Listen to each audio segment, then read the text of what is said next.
할렐루야. 아멘. 오늘 또 주일 오후 예배 가운데 나오신 여러분을 축복합니다. 우리 서로 바라보면서 이렇게 인사 한번 나눴으면 좋겠습니다. 하나님은 우리에게 복 주시는 분이십니다. 아멘. 하나님은 우리에게 복을 주시는 분이십니다. 그 복을 우리가 어떻게 받아 누리느냐, 여러분, 그것이 중요한 것입니다. 하나님이 복 주신다라는 사실을 모르는 사람은 아무도 없습니다. 그러므로 우리의 신앙의 자리가 그 하나님이 베풀어 주시는 복을 지혜롭게 또 명철하게 또 은혜롭게 받아 누릴 수 있는 우리 모두가 되기를 축복합니다. 오늘부터 저는 이 에베소서 말씀을 가지고 한 20번에 걸쳐서 설교를 하고자 합니다. 이제 이 에베소서 아마 2025년 한 해 정도가 다 이 에베소서 말씀으로 오후 예배가 채워질 것 같은데요. 이 에베소서 말씀을 통해서 또 우리 한민교회가 달려가야 할 좀 길을 함께 찾고 또 은혜를 누렸으면 합니다. 제가 이 에베소서를 성도님들과 함께 묵상하고자 하는 이유는 세 가지입니다. 먼저는 이 에베소서가 이 교회의 본질을 회복하는 자에게 주시는 하나님의 은혜이기 때문입니다. 에베소서를 신학자들은 교회론의 보석이다라고 이렇게 지칭합니다. 교회의 정체성과 또 본질을 아주 잘 가르쳐주는 책이 바로 이 에베소서이기 때문이죠. 에베소서는 우리에게 이 교회가 그저 단순한 모임이 아니다. 여러분 아시잖아요. 우리 교회가 어떤 사교나 또 친교나 그런 모임이 아니지 않습니까? 교회는 무엇입니까? 그리스도의 몸이고 하나님의 나라의 한 부분인 것입니다. 그리스도의 몸된 교회로 모였기에 우리는 서로 경건해야 하고 거룩해야 하며 서로를 잘 섬겨야 하는 것입니다. 제가 손톱을 잘못 깎아가지고 한번 이제 여기에 염증이 생긴 적이 있는데, 뭐 아시겠지만 우리 다들 젊으시니까 젊으신 분들은 다 알잖아요. 그냥 뭐 손톱이 깎다가 살이 씹혀도 뭐 좀 시간 좀 지나면 나지 않습니까? 그리고 그렇다고 방치해뒀더니 어느 순간 골마가지고 아이고 이거 손가락 하나 곪은 것 때문에 온몸이 욱신거리고 아프더라고요. 그러고 항생제 먹으면서 치료한 적이 있습니다. 몸이라고 하는 것은 모든 세포가 연결되어 있습니다.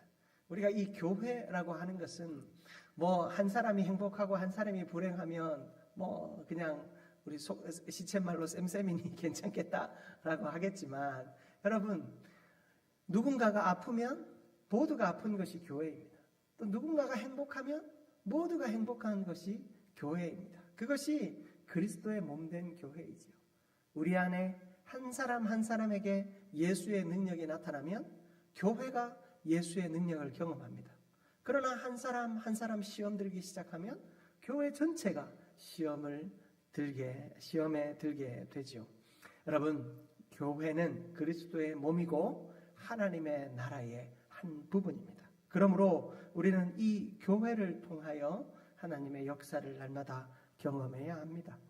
그리고 이 교회는 이 머리 대신 예수 그리스도를 중심으로 연합하고 성장하고 사명을 감당해야 하는 공동체입니다. 이것을 위해서 이 에베소서는 우리에게 그 사실을 가르쳐주고 그리스도를 중심으로 어떻게 그 연합하고 성장하고 또 사명 감당하는지를 가르쳐 줍니다.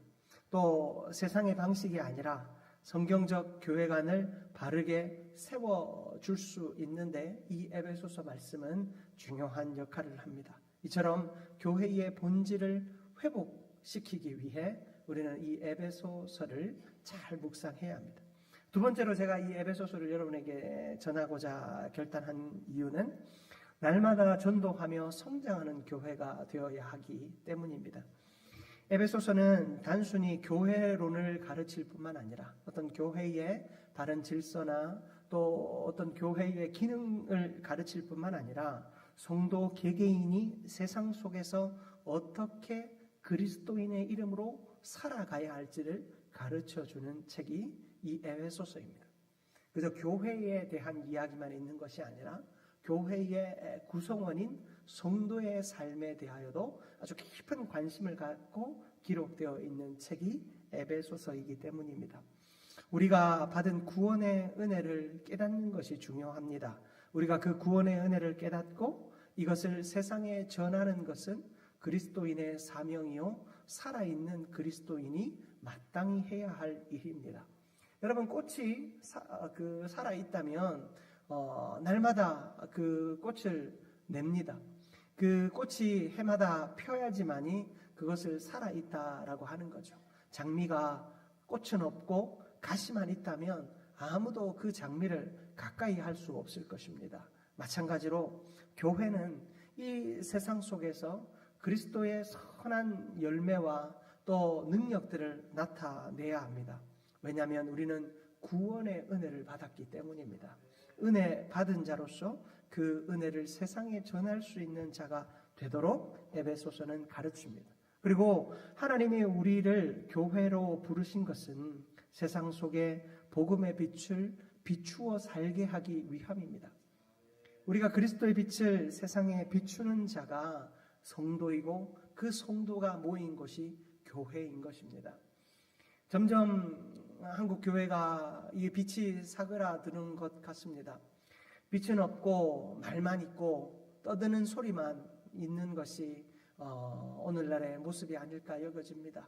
살아있는 교회, 깨어있는 교회는 복음의 빛을 드러내야 하고 복음의 소리를 내야 하는 것입니다. 또 교회가 건강하게 성장하려면 성도 개개인이 복음을 깊이 깨닫는 것이 너무나도 중요합니다. 그리고 그 깨달은 것을 삶 속에서 실천해야 하는 것입니다. 말씀은 듣고 갔는데 그 말씀을 삶 속에 실천하지 못한다면 아무 의미가 없겠지요. 이렇게 날마다 전도하며 성장하는 교회가 될 수 있도록 이 책이 우리를 가르치기에 우리는 에베소서 말씀을 살펴보려 합니다. 마지막으로 강한 믿음의 공동체가 되게 하기 위하여 저는 이 에베소서를 여러분들과 함께 나누고자 합니다. 에베소서는 단순한 교훈이 아니라 영적 전쟁을 대비하는 교회와 성도의 자세가 어떠해야 되는지를 가르쳐 주고 있습니다. 여러분, 우리는 세상과 무엇으로 싸웁니까? 세상과. 여러분, 세상에서 돈을 많이 벌기 위해서 싸우십니까? 아니면 이웃과의 그 관계에서 우위를 점하기 위해서 싸우십니까? 우리가 싸우는 것은 세상의 가치관과 싸웁니다. 세상이 옳다 하는 것, 세상이 옳다 하며 소리내는 것에 대하여 그리스도가 무엇이라 말씀하시는지, 하나님께서 무엇이라 말씀하시는지 그들에게 다시 한번 가르쳐주는 역할을 교회는 해야 합니다. 또한 교회는 죄와 싸워야 합니다. 성도는 죄와 싸워야 하는 것입니다. 우리가 죄와 싸우지 않으면 이 세상은 죄로 가득할 것입니다. 성도가 죄와 싸워야지만이 성도는 하나님이 기뻐하시는 믿음의 삶을 살아갈 수 있고, 그리고 선한 능력이 바로 거기에서 나오는 것입니다. 그리고 우리는 사탄의 유혹과 싸워야 합니다. 여러분, 사탄은 언제나 우리를 넘어지게 만듭니다. 사탄은 언제나 우리를 향하여 공격합니다. 우리가 죄를 짓게 하고 죄에 대하여 무감각하게 만듭니다. 우리는 죄에 대하여 너무나도 아무렇지도 않게 생각하며 살아가게 만드는 것이 사탄의 역할인 것입니다. 세상의 가치관과 또 죄와 사탄의 유혹과 우리는 싸움을 싸워야 합니다. 이러한 영적 전쟁에 대비하기 위하여 우리는 이 에베소서 말씀을 통해 전신갑주를 입는 방법을 배우게 될 것입니다. 믿음의 공동체로 우리는 굳건히 세워질 뿐만 아니라 성도 개개인이 그 믿음 안에서 성숙하여 감을 우리는 깨닫게 될 것입니다. 그러므로 우리는 강한 믿음의 공동체가 되기 위하여 온 힘을 다해 성장해 가야 합니다. 그러기 위해 이 에베소서 말씀을 통해서 우리가 그 길을 또한 찾아가게 될 것입니다. 사랑하는 성도 여러분, 복음의 본질을 회복하기 위해서 또 날마다 전도하는 또 성장하는 교회가 되기 위해서, 그리고 강한 믿음의 공동체가 되기 위해서 우리가 이 에베소서를 살펴볼 때 은혜 받는 우리 모두가 되기를 주님의 이름으로 축복합니다. 자, 먼저 우리가 이 에베소서의 첫 부분을 좀 살펴보고자 하는데요. 오늘 말씀의 제목이 하나님의 신령한 복을 누리는 자라고 제가 정해 보았습니다. 여러분, 하나님의 신령한 복, 사실 복을 싫어하는 사람은 아무도 없습니다. 그렇죠? 복이 싫다 하는 사람은 아무도 없습니다. 모두가 복을 받고 싶어 합니다. 부유함의 복을 받고 싶어 하고, 건강의 복을 받고 싶어 합니다. 명예의 복을 받고 싶어 하고, 성공의 복을 받고 싶어 합니다. 그리고 그것을 얻기 위해 사람들은 애쓰고 노력합니다. 그러나 성경은 우리에게 더 크고 놀라운 복이 있다라고 가르칩니다. 그것이 바로 하나님께서 우리에게 주시는 신령한 복인 것입니다. 여러분, 존 뉴턴이라고 하는 목사님의 이야기를 들어본 적이 있으실 것입니다. 18세기 영국의 유명한 복음주의 목회자였던 이 존 뉴턴은 우리가 잘 아는 Amazing Grace, 나 같은 죄인 살리신이라고 하는 찬양을 작곡한 분으로 아주 유명하죠. 이 사람은 아주 방탕한 청년의 시기를 살았습니다. 이 사람은 어린 시절 어머니의 신앙교육을 철저하게 받았어요. 그러나 어머니가 너무 빨리 세상을 떠나게 되면서 어머니의 죽음을 계기로 신앙을 떠나게 됩니다. 그리고 11살 때부터 배를 타기 시작했는데, 어떤 배를 탔는가? 노예를 사고 팔기 위해서 저 아프리카에서 노예를 잡아다가 영국과 미국에다가 파는 그 배의 선원으로 일을 하기 시작했습니다.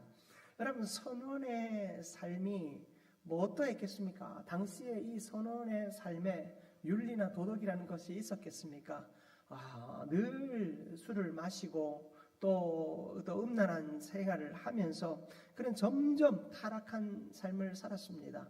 자신이 배에 태워 다니는 사람이 어느 순간부터 짐짝처럼 여겨졌을 것입니다. 그래서 짐을 실어 나르듯 노예를 실어 나르고, 말 듣지 않는 노예들은 언제나 채찍질했고, 병들어 죽어가는 노예들은 바다에 던지는 것이 일수였습니다.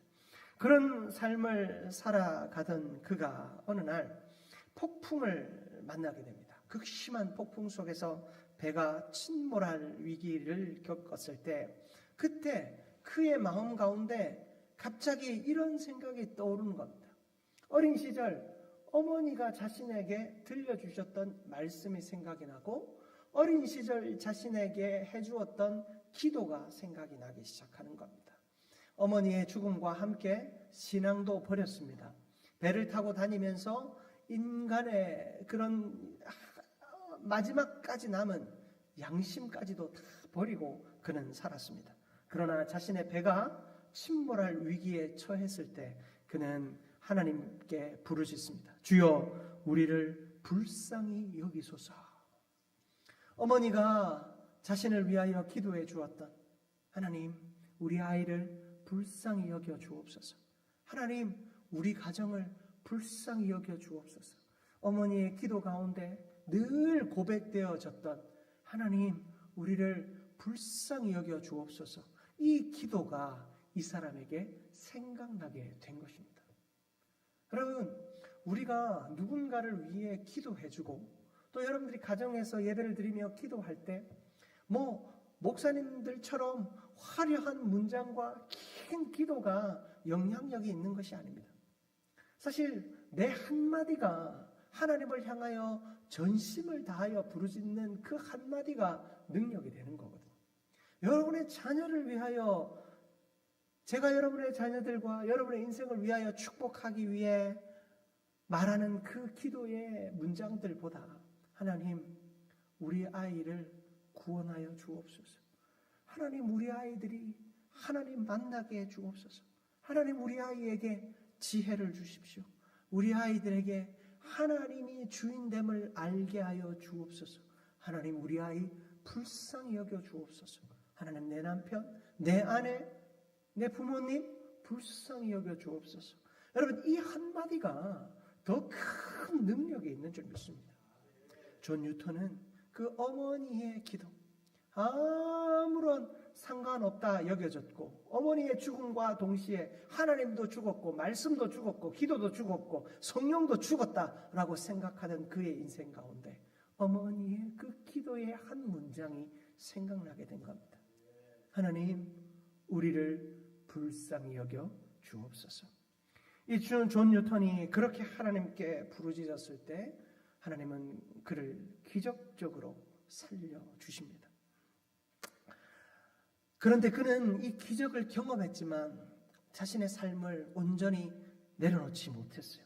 그는 회심한 이후에도 꾸준히 노예 상인의 삶을 살아갑니다. 거의 6, 7년을 계속해서 그 노예 상인으로 살다가 결국에 하나님께서 그의 몸을 치십니다. 그가 병에 들어서 더 이상 배를 탈 수 없게 되었습니다. 그래서 그는 이제 이 노예 무역을 그만두고 영국으로 돌아오게 됩니다. 그리고 그곳에서 어린 시절 어머님이 가르쳐 주셨던 그 말씀이 생각이 났고, 파산하던 그 배에서 자신을 구원하여 주셨던 주님이 생각이 났습니다. 그래서 다시 그곳에서 신앙을 깊이 연구하고 성경을 깊이 공부하기 시작합니다. 그리고 그는 영국 성공회 목사로 안수를 받게 됩니다. 그가 이제 목회자로서 열심히 사역하는 동안 자신에게 주신 그 은혜를 감사하는 마음으로 지었던 찬양이 바로 나 같은 죄인 살리신 이 Amazing Grace라고 하는 이 찬양이었습니다. 그는 평생을 노예제 폐지를 위해서 싸웠습니다. 노예제가 왜 부당한지를 알리며 이 노예 무역에 대한 아주 책도 저술할 뿐만 아니라 적극적인 노력들을 했고, 결국에 영국에서 노예 제도가 공식적으로 폐지되기에 이르렀습니다. 그는 하나님께서 주신 은혜와 복이 무엇인지 몰랐습니다. 그저 세상에서 돈을 벌 수 있으면 좋다 생각했습니다. 사람을 인격체로 대하지 않고 짐으로, 또 재산, 재물로 생각하고 그저 짐짝 내다 던지듯이 그렇게 사람을 죽이는 것을 일삼았던 그였습니다. 그런 그에게 돈과 세상의 권력 외에는 아무것도 복이라 여겨지지 않았습니다. 그런 그에게 하나님께서 찾아오셨습니다. 그런 그에게 구원의 음성이 들렸습니다. 주여, 우리를 불쌍히 여겨 주옵소서. 주님, 나를 불쌍히 여겨 주옵소서.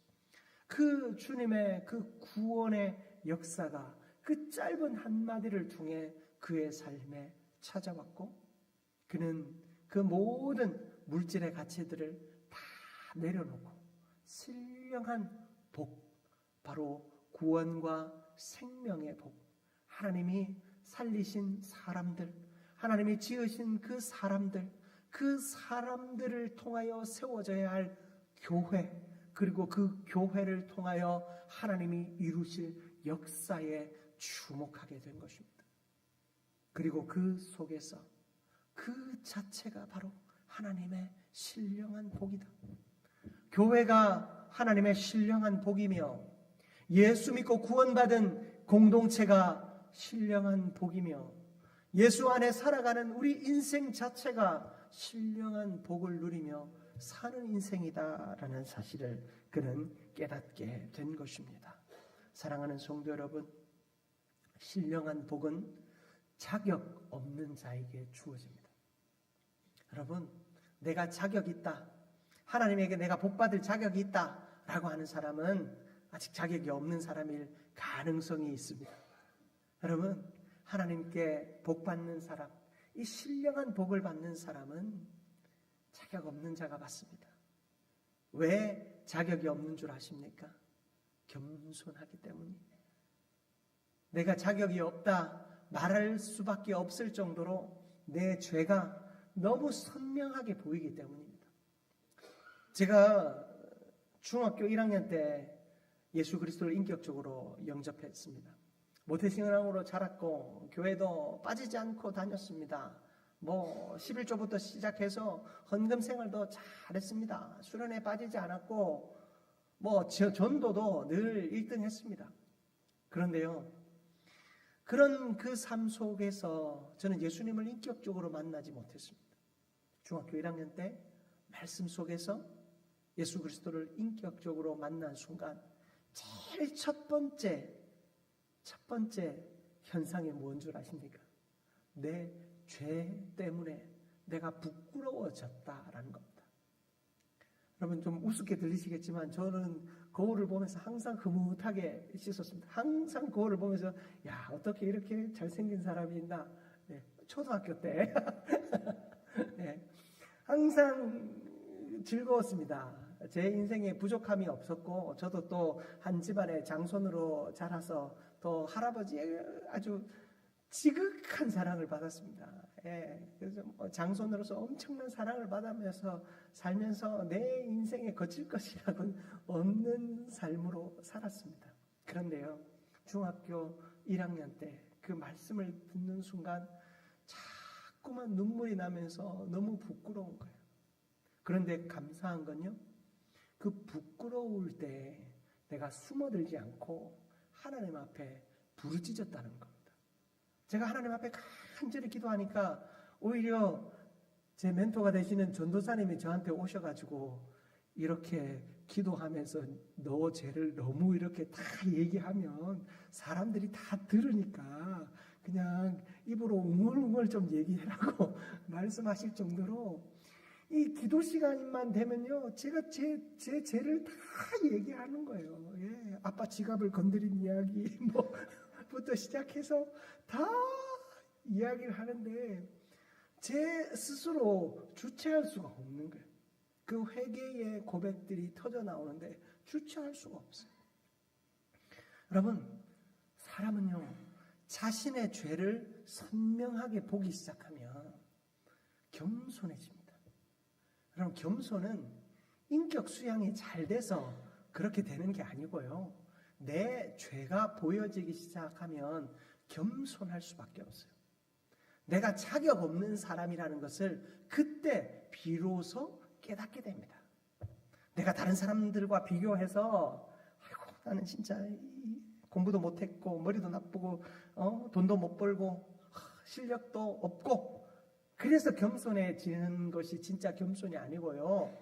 여러분, 진짜 겸손은 하나님이 나의 죄를 깨닫게 하시는 그 순간 내 마음 깊은 곳에서부터 깨달아지는 것이 겸손인 것입니다. 여러분, 그런 의미에서 이 신령한 은혜는 겸손한 자에게 주어지는 거예요. 겸손할 때 우리가 경험하게 되는 것입니다. 사랑하는 성도 여러분, 존 뉴턴을 하나님은 그를 겸손하게 하신 계기들이 있었습니다. 풍랑을 만나게 하셨고 또 나쁜 병에 걸리게 하셨습니다. 사람은 그토록 약합니다. 행복하고 좋을 때, 즐거울 때 겸손해지면 좋겠는데 그렇지 못해서 때로는 고난을 당하기도 합니다. 그러나 하나님은 그 고난을 주실 때에도 우리를 건지시고자 작정하시고 고난을 주신다라는 것입니다. 여러분, 담금질할 때 우리가 그것을 담금질할 대상을 꼭 잡고 불에 담궜다가 꺼내는 거 아니겠습니까? 그것을 그냥 던졌다가 휘적휘적 건져내지 않습니다. 여러분, 분명한 목적, 내가 이것을 단련하고자 하는 목적이 있다면 그것을 놓지 않습니다. 마찬가지로 하나님은 우리를 단련하고자 하십니다. 그래서 하나님은 우리를 놓지 않으십니다. 하나님께서 우리를 놓지 않으심으로 우리 안에 생명이 있고 능력이 있으며 영원한 역사가 나타나게 될 줄 믿습니다. 여러분, 에베소서 1장 4절 말씀을 보십시오. 에베소서 1장 4절 말씀 우리 같이 한번 합니다. 곧 창세전에 그리스도 안에서 우리를 택하사 우리로 사랑 안에서 그 앞에 거룩하고 흠이 없게 하시려고. 아멘. 여러분, 하나님께서는요, 우리를 택하셨는데 창세전에 택하셨대요. 우리를 흠 없게 하시기 위하여서, 우리를 단련하셔서 우리가 무슨 복을 누리게 하기 위해서요? 신령한 복을 누리게 하기 위해서 창세전에 택하셨대요. 여러분, 우리는 이렇게 주님의 영원한 사랑을 받은 자입니다. 그러므로 여러분, 소망이 있는 것은 주를 믿는 자에게는 이 신령한 복이 임할 것입니다. 목사님에게만 임하고 나는 언제 오나? 아니고, 우리 모두에게 이 신령한 복을 이미 하나님께서 주셨습니다. 네, 여러분, 하나님께서 우리 그리스도인들에게 주실 건 거진 다 주셨어요. 우리가 느끼지 못할 뿐이죠. 오늘 오전 예배 말씀처럼 우리가 세상의 소리에 너무 휘둘려서, 그 세상의 그 시끄러운 소리에 마음이 혼란해서 우리가 하나님의 음성을 선명하게 보지 못하는 거예요. 우리가 하나님의 그 놀라운 사랑이 우리 가운데 이미 주어졌음을, 창세전에 이미 여러분을 부르셨음을 기억하는 은혜가 있기를 축복합니다. 그리고 여러분, 7절 말씀도 한번 보십시오. 우리 7절 같이 한번 합독합니다. 우리가 그리스도 안에서 그의 은혜의 풍성함을 따라 그의 피로 말미암아 속량 곧 죄사함을 받았으니. 아멘. 여러분, 바로 이 죄사함이 뭐라고요?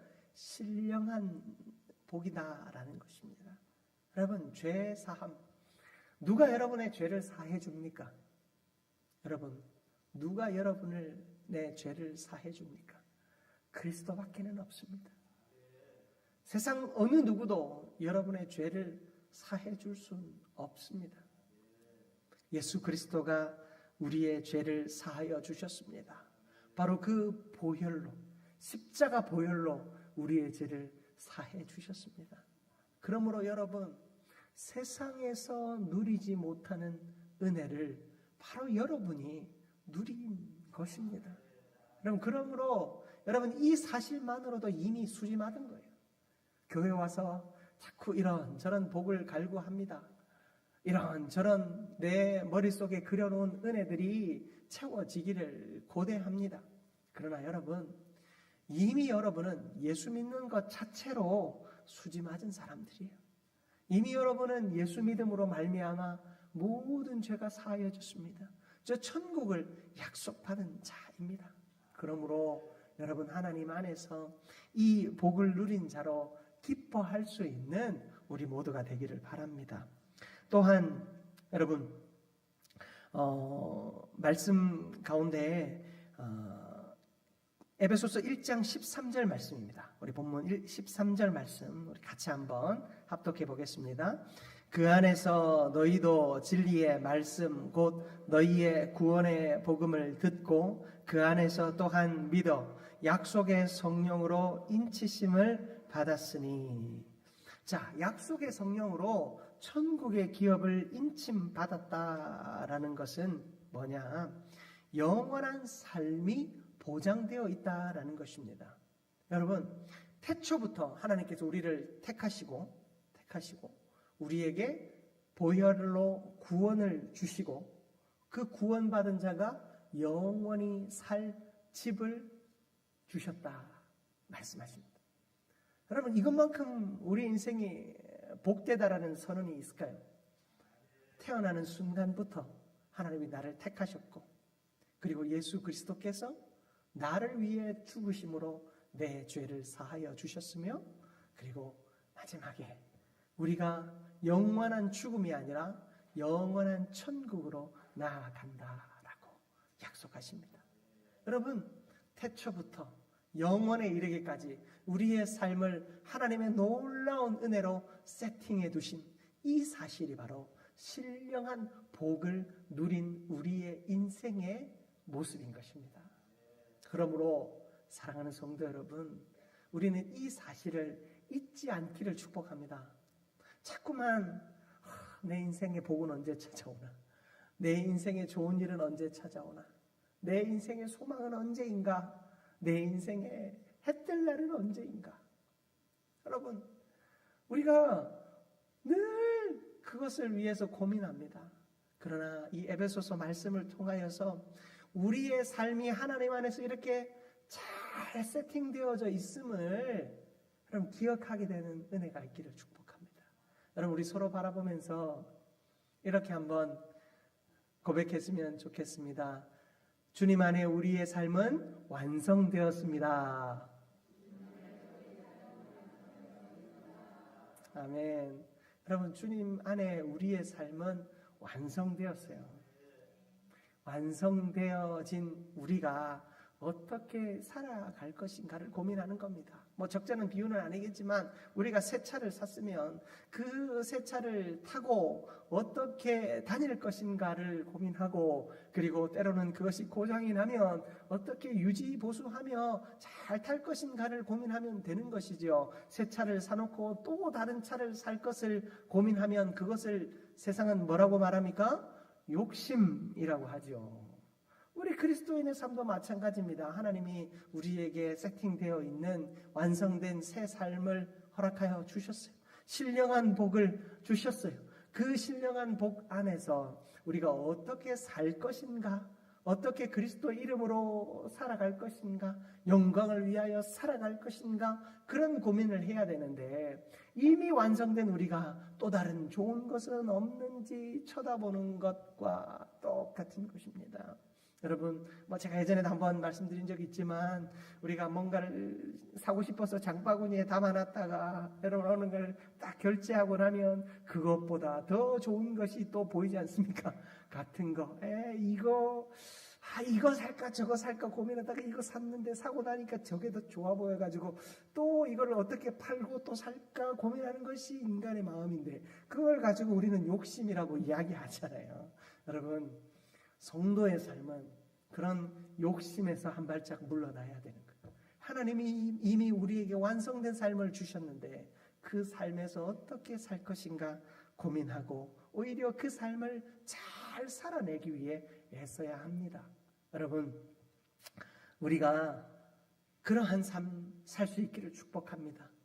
신령한 복을 받은 자임을 우리가 잊지 말고, 그 신령한 복을 받은 자로서 그 신령한 복을 어떻게 누리며 살아갈지, 앞으로 19번의 설교가 남았습니다.